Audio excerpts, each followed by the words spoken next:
This is the easiest gingerbread house kit I've ever put together. It comes with a frosting applicator with two different tips, so you have a lot of control over your frosting. And then it has a platform to build it all into, so the house pieces don't start moving on you. I love that about it. Just gives you extra control, makes it really consistent and clean experience.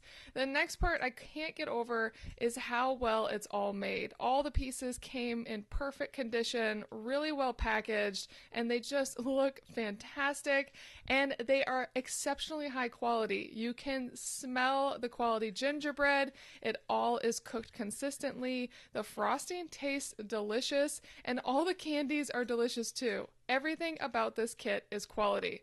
Now, when you first put it together, it tells you to let it wait for 15 minutes, so I did. I let it wait so it would be fully sturdy when we started decorating it. The one thing I will say is that the frosting is hard to push, so you gotta have a little power to be able to squeeze it, but past that, super, super easy. It dries quickly, nothing slid. We shoved a lot of things onto this house, and it all held together beautifully, and just had a lot of fun putting it together. Actually, I take it back. I did have one thing slide. You'll see it right here. These little gumdrops slid, but I was being overly motivated sticking them on like that, and they still stayed mostly in place, as you'll see in the end.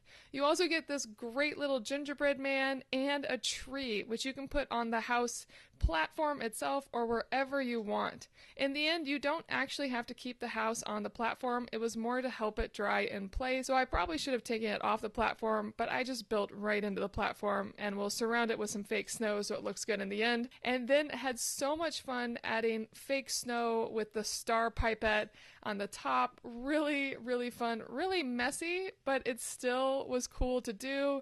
Without question, this is the highest quality gingerbread kit I've ever used, and I definitely recommend it.